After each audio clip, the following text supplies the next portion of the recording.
வெறும் சட்ட புத்தகங்களை படிக்கிற பழக்கம் மட்டும் காந்திக்கு கிடையாது.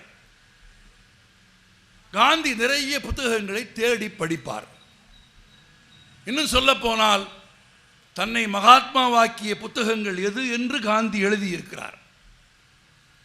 கடையனுக்கும் கடைத்தேற்றம் என்கிற ஹென்றி தோராவின் புத்தகம் இல்லாவிட்டால் என் வாழ்க்கையில் மாற்றங்களே ஏற்பட்டிருக்காது என்று காந்தி எழுதியிருக்கிறார்.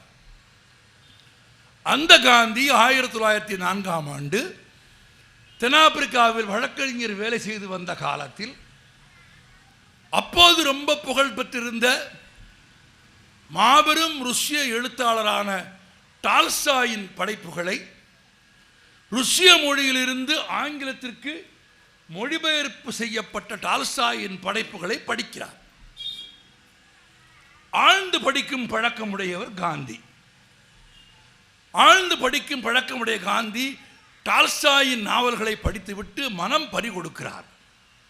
ஏனென்றால் டால்ஸ்டாயினுடைய நாவல்களில் அறம் சார்ந்து, ஒழுக்கம் சார்ந்து, தனிமனித மேன்மை சார்ந்து எழுதப்பட்ட செய்திகள் காந்தியின் மனதை பெரிதும் கவர்கிறது.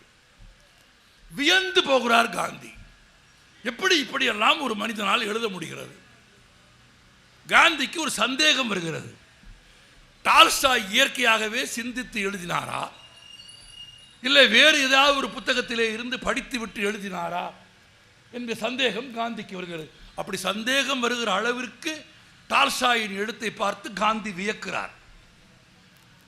காந்தி முடிவெடுக்கிறார். தன் சந்தேகத்திற்கான விளக்கத்தை டால்ஸ்டாயிடமே கேட்பது என்று முடிவெடுக்கிறார். இந்த இடத்தில் இன்னொரு செய்தியை நினைவிலே வைத்துக் கொள்ளுங்கள். டால்ஸ்டாயின் எழுத்துக்களை முழுவதுமாக படித்து டால்ஸ்டாயின் மீது பெரும் காதல் கொண்ட காந்தி தான் வழக்கறிஞர் தொழிலில் சம்பாதித்த பணத்தில் தென்னாப்பிரிக்காவில் ஒரு தோட்டம் வாங்குகிறார். இப்போ நம்ம சொந்தமாக வீடோ தோட்டமோ வாங்கினா யார் பேர் வைப்போம்? ஒன்று நம்ம பேர், மனைவி பேர், குழந்தை பேர், இல்லை குலதெய்வம் பேர், இப்படி தான் வைப்போம். அதுக்கு மேலே யோசிக்க மாட்டோம். ஆனால் தான் நேர்மையாக சம்பாதித்த பணத்தில் தென்னாப்பிரிக்காவில் வாங்கிய ஒரு தோட்டத்திற்கு காந்தி தன் மனம் கவர்ந்த எழுத்தாளரான டால்ஸ்டாயின் பெயரை வைத்தார். எங்கே இருந்தார்? நேர பார்த்தது கூட இல்லை. புஸ்தகங்களை படித்து அதில் காதல் கொண்டு அதில் மதிப்பு உருவாகி தான் வாங்கின பண்ணைக்கு டால்ஸ்டாய் பேர் வச்சிட்டார். இப்போ கடிதம் எழுதுகிறார். ஆங்கிலத்தில் டால்ஸ்டாய்க்கு ஒரு கடிதம் காந்தி எழுதுகிறார். நண்பர்களே, காந்தியின் கடிதங்கள் தொகுக்கப்பட்டிருக்கிறது. 19 தொகுதிகளாக அது தொகுக்கப்பட்டிருக்கிறது. காந்தியின் எழுத்து என்னுடைய சொந்த சேமிப்பில் அது இருக்கிறது. 19 தொகுதிகளில் சேகரிக்கப்பட்டிருக்கிற அந்த தொகுதிகளில் டால்ஸ்டாய்க்கு காந்தி எழுதிய கடிதம் இருக்கிறது. தான் எழுதிய கடிதங்களுக்கு நகல் வைத்துக் கொள்வது காந்தியின் பழக்கம். டால்ஸ்டாய்க்கு காந்தி எழுதினார் கடிதம். என்ன எழுதினார்? டால்ஸ்டாயை வியந்து பாராட்டி 10 வரி எழுதுகிறார். உங்கள் எழுத்துக்களில் மனம் பறி கொடுத்து விட்டேன் என்று எழுதுகிறார். அடுத்து எழுதுகிறார், நான் வாங்கிய ஒரு சிறிய இடத்திற்கு உங்கள் பெயரை சூட்டி இருக்கிறேன். எனவே அந்த இடத்திற்கு நீங்கள் ஒரு முறை வர வேண்டும் என்று நான் அழைக்கிறேன். நீங்கள் வந்து அதை சிறப்பிக்க வேண்டும் என்று காந்தி டால்ஸ்டாய்க்கு அந்த கடிதத்தில் ஒரு அழைப்பு விடுக்கிறார். ஆனால் காந்தி வழக்கம் போலவே கெட்டிக்காரத்தனமான சில வேலைகள் செய்வார். பாராட்டுவார், அதே சமயம் தனக்கான சந்தேகங்களை கேட்காமல் விட மாட்டார். காந்தி அந்த கடிதத்திலேயே கேட்டார், உங்கள் புத்தகத்தை எப்போது படித்தாலும் அதில் சொல்லப்படுகிற அறக்கருத்துக்களும் ஒழுக்கம் சார்ந்த மனித மேன்மை சார்ந்த கருத்துக்களும் என்னை வியக்க வைக்கிறது. இதை தாங்கள் எங்கே இருந்து எழுதுகிறீர்கள்? தாங்களே சிந்தித்து எழுதுகிறீர்களா அல்லது எந்த புத்தகங்களிலே இருந்து படித்து எழுதுகிறீர்கள் என்பதை எனக்கு சொன்னால் நான் பெருமகிழ்ச்சி அடைவேன் என்று எழுதுகிறார். நண்பர்களே, மீண்டும் நினைவிலே வைத்துக் கொள்ளுங்கள். இது 1904ஆம் ஆண்டு தென்னாப்பிரிக்காவில் இருந்து காந்தி எழுதிய கடிதம் சில வாரங்களுக்கு பிறகு ருஷ்யாவின் ஒரு மூலையில் இருக்கிற டால்ஸ்டாய்க்கு போய் சேருகிறது. கடிதம் கிடைத்த சில நாட்களிலேயே டால்ஸ்டாய் காந்திக்கு பதில் எழுதுகிறார். ஆச்சரியமான வரலாற்று உண்மை, டால்ஸ்டாய் காந்திக்கு எழுதிய கடிதமும் பத்திரப்படுத்தப்பட்டிருக்கிறது வரலாற்றில். டால்ஸ்டாய் எழுதினார், உங்கள் அன்பை நான் போற்றுகிறேன்.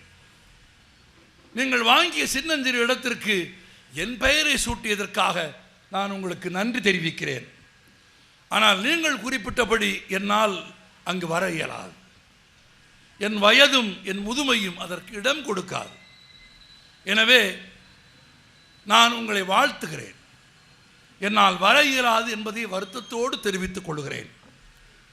பிறகு நீங்கள் கேட்டிருக்கிறீர்கள் ஒரு கேள்வி, என் படைப்புகளில் காணப்படும் அறக்கருத்துக்களை, நீதி கருத்துக்களை, மேன்மையான கருத்துக்களை நான் எப்படி சிந்திக்கிறேன், எங்கே இருந்து எழுதுகிறேன் என்று நீங்கள் கேட்டிருக்கிறீர்கள்.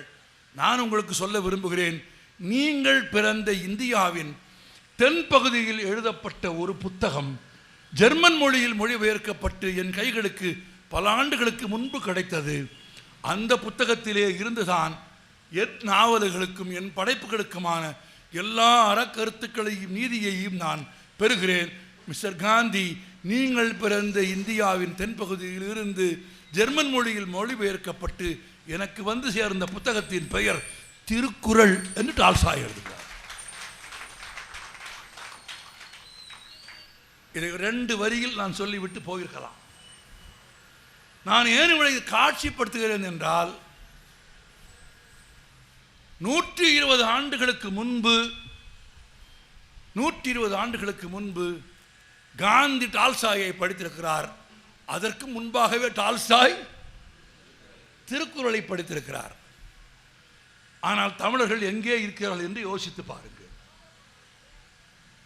நாம் எங்கே இருக்கிறோம் என்று யோசித்து பாருங்கள்.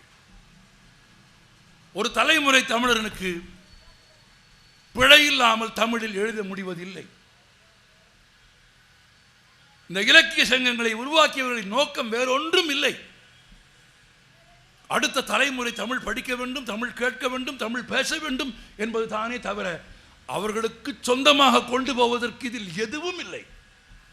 இன்னும் சொல்ல போனால், தங்கள் குடும்பத்தை விட்டுவிட்டு, தங்கள் தொழிலை விட்டுவிட்டு, தங்கள் நேரத்தை விட்டுவிட்டு இந்த பொதுப்பணியை அவர்கள் செய்வதன் நோக்கம் அடுத்த தலைமுறை தமிழ் படிக்க வேண்டும் என்று. ஆனால் இன்றைக்கு ஒரு தலைமுறை அலைபேசியில் மூழ்கி கிடக்கிறது. தொலைக்காட்சி பற்றி முன்பு சீரழிந்து கிடக்கிறது. பிழையில்லாமல் ஒரு வரி தகராறுன்னு எழுத சொன்னா தகராறு. ஆமா, நான் எல்லா ஊர்லயும் சொல்றேன், சொல்லத்தான் வேண்டியிருக்கு. சொன்னாலாவது மாற்றம் வருமா என்று நம்பித்தான் சொல்கிறோம். தகராறு அந்த ரூவுக்கு பக்கத்தில் பேனா வச்சுட்டு கேட்குறான், மாப்பிள்ளை என்ன ரூ போட அப்படின்னு. மாப்பிள்ளை சொல்கிறான், பெரிய தகராறுனா பெரிய ரூ போடு, அதுவே சின்ன தகராறுனா சின்ன ரூ போடுங்கிறான். ஆனால் தமிழில் பெரிய ரூவும் இல்லை, சின்ன ரூவும் இல்லை. பள்ளி ஒரு பாப்பா கேட்குது, என்ன லா போடன்னு. குண்டு லா போடுன்னு இன்னொரு பாப்பா சொல்லுது.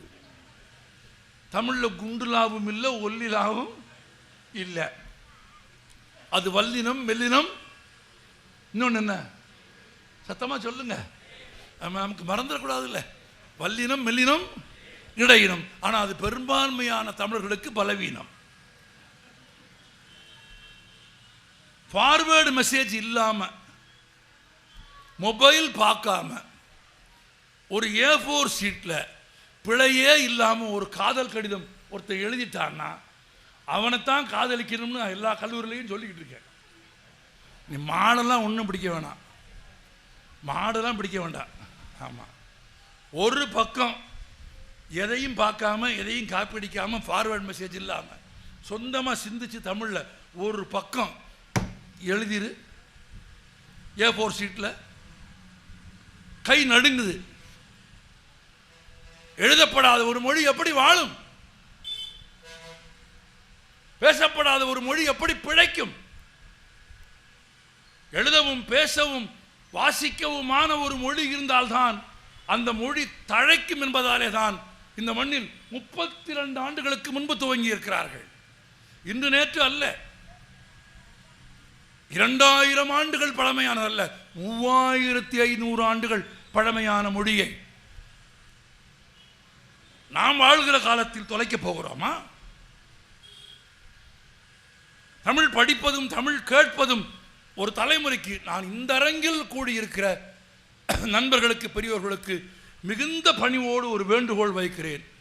அடுத்த முறை திமிரி தமிழ் சங்கத்தில் ஒரு விழா நடந்தால், இப்போது வந்திருந்து சிறப்பிக்கும் பெருமைக்குரிய நீங்கள் அடுத்த முறை வரும்போது உங்கள் இல்லத்தில் இருக்கிற குழந்தைகளை அவசியம் அழைத்து கொண்டு வர வேண்டும் என்று நான் மிகுந்த தாழ்பணிந்து கேட்கிறேன். அவனுக்கு புரியாது என்று ஒருபோதும் சொல்லாதீர்கள், அவனுக்கு பிடிக்காது என்றும் சொல்லாதீர்கள். இன்னும் சொல்ல போனால், எப்படி இங்கே வந்து இதெல்லாம் கேட்டா நம்மை விட கெட்டிக்காரன் ஆகிவிடுவோமோ என்று அஞ்சாதீர்கள். ஆமாம், நான் இந்த அரங்கத்தில் மிகுந்த தாழ்மையோடும் பெருமையோடும் சொல்கிறேன். நான் பிறந்து வளர்ந்த ஊர் மதுரை. இயற்றமிழுக்கு மதுரை தொண்டு செய்தது போல் தொண்டாற்றிய ஒரு ஊரை நீங்கள் பார்க்கவே முடியாது. எனக்கு 8 வயதிலிருந்தே, ஏன் இன்னும் முன்பாகவே, எனக்கு நினைவு தெரிந்த 8 வயதில் இருந்தே மதுரையில் யார் இலக்கிய கூட்டத்தில் பேசினாலும், அது எங்கு நடந்தாலும் என்னை கரம் பிடித்து அழைத்து கொண்டு போவார் என் தாயார். நான் இன்னும் பெருமிதத்தோடு சொல்கிறேன், கிருபானந்த வாரியார் துவங்கி கிரிதாரி பிரசாத்தில் இருந்து தமிழ்நாட்டில் பேசிய தமிழ் உலகத்தின் மேதமை மிக்க ஆளுமைகளில் நான் பார்க்காதவர்கள் இல்லை, நான் கேட்காத பேச்சும் இல்லை. அப்படி கீழே இப்படிலாம் நாற்காலிலாம் கிடையாது, அப்போ இவ்வளவு சௌரியம்லாம் கிடையாது. போர் அடிச்சா கீழே அப்படி மொபைல் பார்த்துக்க முடியாது. ஆமாம், எப்போ வேணா அதெல்லாம் இல்லை, எந்திரிச்சு கூட போக முடியாது. 1000 பேர் 2000 பேர் உட்கார்ந்துருப்பாங்க, தரையில் தான் உட்கார்ந்துருக்கணும். நான் வெட்கத்தை விட்டு சொல்கிறேன், இப்படி மேடை இல்லை, ஒன்றுமே இல்லை, பகலெல்லாம் எரித்த வெயில், முறித்த தரையில், பகலெல்லாம் எரித்த வெயில் முறித்த தார் ரோட்டு தரையில் மாலை 7 மணிக்கு உட்கார்ந்து காலை 3 மணி வரை இலக்கிய அமர்வுகளை கேட்டுவிட்டு எழுந்து போனால் அடிவயிறு சூடு பிடித்து சிறுநீர் கழிப்பதற்கு 2 நாட்கள் சிரமப்பட வேண்டியிருக்கும். அது மட்டும் இல்லை, எந்த இலக்கிய மேதை உரையாற்றினாலும், அது ஜெயகாந்தன், அது கண்ணதாசன், அது தீபம் பார்த்த சாரதி, அது வேலூர் நாராயணன், அது ஈவேக்கி சம்பத், சொன்னா தீராது, ஆக்கி பரந்தாமனார், திருக்குறளார், ஒருவர் மிச்சமில்லை, புலவர் கீரன், எல்லாரும் பேசி முடிக்கிற வரையில் அமர்ந்து கேட்பேன். பேசி முடித்த உடனே என் தாயார் சொல்லுவார், மகனே ஓடு. அவர்கள் புறப்பட்டு போவதற்கு முன்பாக இந்த மொழியை சுமந்து சுமந்து, இந்த மொழியை கற்று தேர்ந்து எல்லோருக்கும் கற்றுத்தர வேண்டும் என்று ஆசிரியர்களாய் நமக்கு பாடம் எடுக்கும் அந்த பெருமக்களின் திருவடிகளை போய் தொட்டு வணங்கி விட்டு வா என்று என்னை விரட்டுவார். இன்னொன்று எங்கள் அம்மா சொல்லுவா, தம்பி கும்பிடுற மாதிரி நடிக்காத. அம்மா சொல்லுவோம், சில பேர் ஒரு எக்ஸசைஸ் பண்ணுவான் பார்த்துருக்கீங்களா? அதெல்லாம் கிடையாது. தம்பி கும்பிடுற மாதிரி நடிக்காத, உடம்ப வளைச்சு கும்பிட்டு அவங்களுடைய திருவடிகளை கண்களால் தேடி அதை விரல்களால் தொட்டு ஒட்டு கண்ணில் வணங்கி விட்டு வா என்று என்னை பயிற்சி இருப்பார்கள். நண்பர்களே, அப்படி தரையில் அமர்ந்து தமிழ் கேட்டதாலே தான் இன்றைக்கு இங்கே நின்று நான் தமிழ் பேசிக் கொண்டிருக்கிறேன். நான் தமிழுக்கு சோறு போடவில்லை, நான் எளியவன். தமிழ் எனக்கு சோறு போடுகிறது, தமிழ் எனக்கு சோறு போடுகிறது. உங்களை போன்ற பெருமக்கள் எனக்கு சபையிலே நின்று பேச வைத்திருக்கிறது. உலகின் 19 நாடுகளுக்கு தமிழ் என்னை அழைத்து போயிருக்கிறது. அந்த இடத்திற்கு உங்கள் தலைமுறையும் உங்கள் குழந்தைகளும் வர வேண்டும் என்று நீங்கள் விரும்பினால் இனி வரும் நாளை நிகழ்ச்சிக்கு கூட நீங்கள் குழந்தைகளோடு வந்து அமர வேண்டும். அவருக்கு புரியுமா என்று நீங்கள் யோசிக்காதீர்கள். அது உங்கள் வேலை இல்லை. ஒரு விதை எப்போது முளைக்கும் என்று யாருக்கும் தெரியாது. நீங்கள் செய்ய வேண்டியது நல்ல விதைகளை குழந்தை கேட்குமாறு செய்வதுதான். ஆனால் இன்னும் கூட செருக்கோடு சொல்கிறேன், அப்படி எல்லா கால்களிலும் விழுந்து வணங்கியதாலே தான் பாரதி கிருஷ்ணகுமார் இன்றைக்கு யார் காலிலும் விழுந்து வணங்காத ஒரு வாழ்க்கையை வாழ்ந்து கொண்டிருக்கிறார். அந்த செருக்கையும் அந்த கம்பீரத்தையும் என் மொழி எனக்கு கொடுத்திருக்கிறது. எனக்கு கற்றுக் கொடுத்த ஆசிரியர்கள் எனக்கு கொடுத்திருக்கிறார்கள். அவ்வளவு சிறப்புடைய மொழி இந்த மொழி. அரசனுக்கு அஞ்சாத மொழி, அதிகாரத்திற்கு அஞ்சாத மொழி, எதற்கும் அஞ்சாத மொழி. நீங்கள் சொன்னால் வியப்பீர்கள். உலகத்தின் எல்லா கடவுளும் கடவுள்தான் வணங்குகிறவனை வாழ்த்தும். அப்படித்தான் எல்லா மொழியிலும் எழுதப்பட்டிருக்கிறது. இறைவன் தான் மக்களை வாழ்த்துவான் அவரவர் மொழியில். ஆனால் உலகத்திலேயே இறைவனையே வாழ்த்திய ஒரு மொழி உண்டு என்றால் அது எது? தமிழ். அது எந்த ஊரில்? மதுரையில், எங்கள் ஊரில். அல்லாது பல்லாண்டு வாழ்க என்று கடவுள் தானே சொல்ல வேண்டும். கடவுளை பார்த்து புலவன் சொன்னான், பல்லாண்டு பல்லாண்டு வாழ்க. இறைவனும் சும்மா இல்லை, எம்மை தமிழால் பாடுக என்று கேட்டுக்கொண்டான். யாராவது தமிழால் தன்னை பாடாமல்? எங்கள் ஊரில் பெருமாள் இருக்கார், நீங்க வந்து பாருங்க, உட்கார்ந்துருக்கார். ஒரு புலவன் கேட்டான், வழக்கமாக திருப்பதி மாதிரி இடத்தில் நீர் நின்று கொண்டிருப்பீர், இல்லாவிட்டால் ஸ்ரீரங்கம் மாதிரி இருக்கிற இடத்துல படுத்து கொண்டிருப்பீர், ஒன்று நின்று காட்சி அளிப்பீர், இல்லாவிட்டால் கிடந்து காட்சி அளிப்பீர், என்ன மதுரையில் மட்டும் அப்படி உட்கார்ந்து கொண்டு என்று ஒரு புலவன் கேட்டபோது திருமால் சொன்னாராம், நின்று கேட்டால் கால் வலிக்கும் என்பதாலும், கிடந்து கேட்டால் தமிழுக்கு பெருமை இல்லை என்பதாலும், நானே அமர்ந்து இருந்து தமிழ் கேட்ட திருத்தலம் மதுரை என்று இறைவன் சொன்னதாக பாடல் உண்டு. அப்ப இறைவனே இருந்து கேட்ட மொழி, இறைவனையே வாழ்த்திய மொழி, எம்மை தமிழால் பாடுக என்று இறைவனே இறைஞ்சிய மொழி. இவ்வளவு சிறப்புடைய உலகின் 3500 ஆண்டுகள் பழமையான இலக்கணமும் இலக்கியமும் உயிர் துடிப்பும் கொண்ட ஒரே மொழி எது? தமிழ்.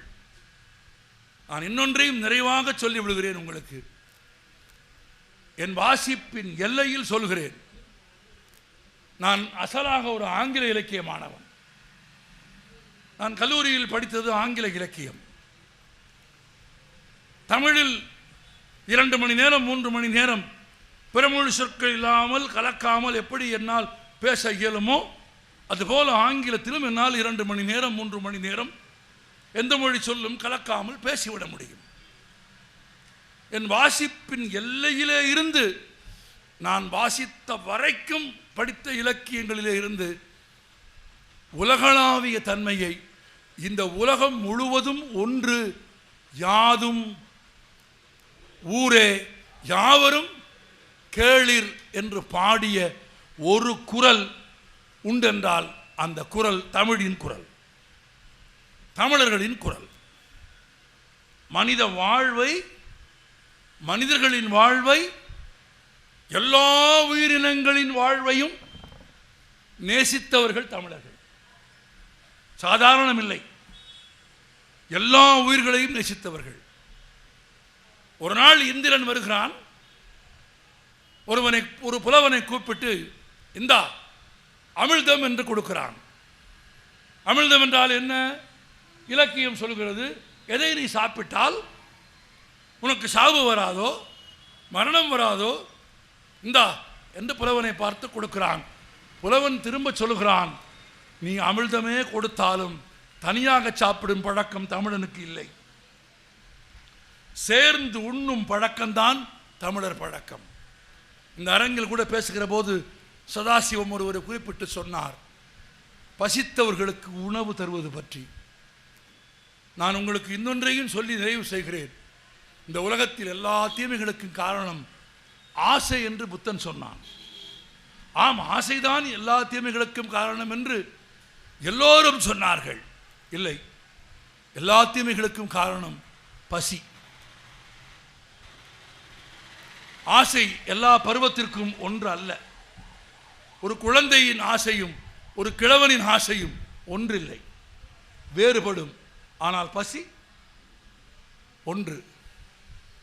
ஆசை இல்லாமல் வாழ்ந்துவிட முடியும், பசி இல்லாமல் வாழ முடியாது. ஆசை இல்லாமல் வாழ முடியுமா என்று கேட்காதீர்கள். பட்டினத்தார் இருந்தார், என்ன சொன்னார்?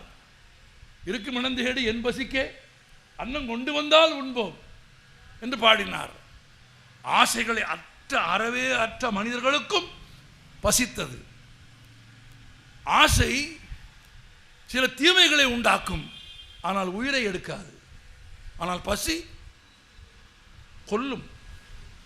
கொல்லுதுரா பசி, கொலப்பசி என்று மனிதர்கள் சொல்வதன் பொருள் வேறொன்றும் இல்லை. பசி உயிரை எடுக்கும். அப்படி உயிரை எடுக்கும், எல்லோரையும் வாட்டும். இன்னும் சொல்ல போனால் தாயின் கருவறையிலே இருந்து துண்டிக்கப்பட்ட கணத்தில் இருந்து இறுதி பயணம் வரையில் மனிதனை விட்டு விலகாதிருக்கிற ஒரு உணர்வு பசி. அந்த பசி என்கிற உணர்வை உணர்ந்து உவப்ப தலைகூடி உள்ள குளிர்தல் இலக்கியத்திற்கு மட்டும் அல்ல, விருந்தோம்பலாலும் சேர்ந்து உண்பதாலும் அமிழ்தமே தந்தாலும் எல்லோரும் சேர்ந்து உண்பேனே தவிர தனியாக உண்ண மாட்டேன் என்கிற பண்பாட்டு ஒழுக்கத்தை உலகத்திற்கு சொன்ன மொழி தமிழ். இத்தகைய ஒழுக்கத்தை, மேன்மையை சொன்ன தமிழின் வழியாக இன்றைய மனித வாழ்க்கையை நாம் பார்க்க போகிறோம். இனி பட்டிமண்டப தலைப்பிற்கு நான் ரொம்ப கவனமாக துவக்கத்தில் இருந்து தலைப்பில் இருந்து ஒரு சொல்லை கூட பயன்படுத்தவில்லை. ஏனென்றால் உங்களுக்கு தெரியும், இப்போதெல்லாம் நீதிபதியாக இருப்பது ரொம்ப சிரமம். சில நீதிபதிகளே சிரமம். உங்களுக்கு சொன்னால் அவ்வளவுதான் புரியும் என்று நினைக்கிறேன். நான் ஒரு வழக்கில் ஒரு வக்கீல் ஒருத்தனை கூண்டில் நிப்பாட்டி கேட்டார், இந்த வழக்கில் நீ என்ன காசு வாங்கினாயின்னு கேட்டார். அவன் ஒன்றுமே சொல்லலை. வக்கீல் ரெண்டாவது தடவை கேட்டார், இந்த வழக்கில் நீ என்ன காசு வாங்கினாயின்னு. அவன் அப்பவும் ஒன்றும் சொல்லலை. மூணாவது தடவையும் கேட்டார் கோபமா, இந்த வழக்கில் என்ன காசு வாங்கினாயின்னு. அவன் அப்பவும் ஒன்றும் சொல்லலை. நீதிபதியே கேட்டார், யோ இந்த பாரு, உன்னை ஏதோ கேட்குறாரு, பதில் சொல்லு. என்னையா அப்படின்னா,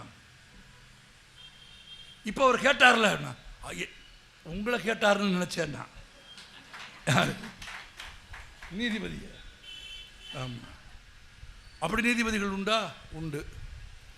2 நீதிபதிகள் இருக்கிற அமர்வில் 2 பேரும் ஒரே மாதிரி தீர்ப்பளிக்காத நீதிமன்றங்களும் உண்டு. ஒருவர் பிணையில் விடுவார், ஒருவர் விட மாட்டார். ஆமாம், 2 வேறு வேறு தீர்ப்புகள் வந்துவிடும். இன்னும் சில நீதிமன்றங்கள் இருக்கிறது, அங்கே இருப்பவனுக்கு பூ விழும், இல்லாதவனுக்கு தலை விழும். அவ்வளோதான் சொல்ல முடியும். இருக்கவனுக்கு பூ விழும், இல்லாதவனுக்கு தலை விழும். நல்ல வேளை திமிரிக்காரர்கள் ஒற்றை நீதிபதியாக அமர்த்தி விட்டார்கள். ஒன்று. இரண்டாவது, இன்னொரு உறுதியும் அளிக்கிறேன், தீர்ப்பு இன்றைக்கு இல்லை, அடுத்த ஆண்டு என்று ஒருபோதும் ஒத்தி வைக்க மாட்டேன். ஏனென்றால் அப்படி ஒத்தி வைக்கப்பட்ட வழக்குகளை பற்றி நமக்கு தெரியும். வாதியும் சாக மாட்டான், பிரதிவாதியும் சாக மாட்டான், வழக்கு சாகாது. ஒரு கட்டத்தில் வாதியும் செத்து போவான், பிரதிவாதியும் செத்து போவான், வழக்கு சாகாது, வாய்தா அடுத்த மாதம் என்று நீதி இருக்கிற ஒரு காலத்தில் அறம் சார்ந்த மேன்மைகளை பேசிய தமிழின் வழியாக வாழ்க்கையை பார்க்கிறோம். அப்படி பார்க்கிற போது இன்றைய வாழ்க்கை சந்தோஷமானதா சங்கடமானதா என்று தலைப்பு. நான் திரும்பவும் உங்களை வேண்டி கேட்டுக்கொள்கிறேன், இந்த அரங்கத்தில் இப்படி கூடி இருந்து கேட்கும் உங்களை பார்க்கிற பெருமிதத்தோடு சொல்கிறேன், அவர்கள் பேசுகிற போது கேட்டு இருந்து அவ்வப்போது கரவொலி எழுப்பி உங்கள் கருத்துக்களை நீங்கள் அனைவரும் நோக்கர்களைப் போல இருந்து தீர்ப்பை அடைவதற்கு உதவி செய்ய வேண்டும் என்று கேட்டுக்கொள்கிறேன். இனி நிச்சயமாக நடுவர் பேச்சிலே சொன்னது போல என்று இவர்கள் 4 பேரும் சொல்ல மாட்டார்கள் என்று நான் உறுதியளிக்கிறேன். என்னை அப்படி இழுக்கவே கூடாது, முடியாது. அப்படி நடுவர் பேசியது போல என்று சொன்னால் அது அவை குறிப்பிலிருந்து நீக்கப்படும் என்று இப்போதே சொல்லிவிடுகிறேன். எனவே அவர்கள் நடுவரை நடுவராக பாவித்து இந்த தலைப்பை அணுகி இந்த தலைப்பின் வழியாக ஒரு புரிதலையும் இன்னும் சொல்லப்போனால் வாழ்க்கையை பற்றிய ஒரு தெளிவையும் உண்டாக்குவதற்கு உங்களுக்கு பெருந்துணை செய்வார்கள் என்று நான் மனமாற நம்புகிறேன். பட்டிமண்டபம் தொடங்குகிறது. இன்றைய தலைப்பு, இன்றைய மனித வாழ்க்கை சந்தோஷமா சங்கடமா? சந்தோஷமா என்கிற அணியின் தலைவர் ஒரு பள்ளி ஆசிரியர், ஆழ்ந்த வாசிப்புக்குரியவர், வள்ளல் பெருமானின் மீது தீராத காதல் கொண்டவர், வள்ளலார் வளர்த்த தமிழ் என்ற ஒரு மிகச்சிறந்த புத்தகத்தை எழுதியவர், சொல்லை பொருளோடு உணர்ந்து பேசக்கூடிய அன்பு தம்பி தாமல் காஞ்சிபுரம் சரவணன் அவர்களை சந்தோஷமே என்கிற அணிக்கு தலைமையேற்று பேச வருமாறு அழைக்கிறேன். நான் இன்னொன்றும் சொல்கிறேன், நீங்கள் கைதட்டி சிறப்பிக்க வேண்டும் என்று நான் கேட்க மாட்டேன். அப்படி கேட்கிற பழக்கம் எனக்கு கிடையாது. உங்கள் கைதட்டை நான் யாசிக்க விரும்பவில்லை. நீங்களாகவே யோசித்து கைதட்டுவது உங்களுக்கு நல்லது. கைதட்டுவது இதய அடைப்பை போக்குகிறது என்று விஞ்ஞானம் சொல்லுகிறது. கைதட்டுவது பிறரை மகிழ்விக்கிற செயல் என்று நடைமுறை வாழ்க்கை சொல்லுகிறது. எனவே இப்போது அணித்தலைமை ஏற்க வருமாறு தம்பி தாமல் சரவணன் அவர்களை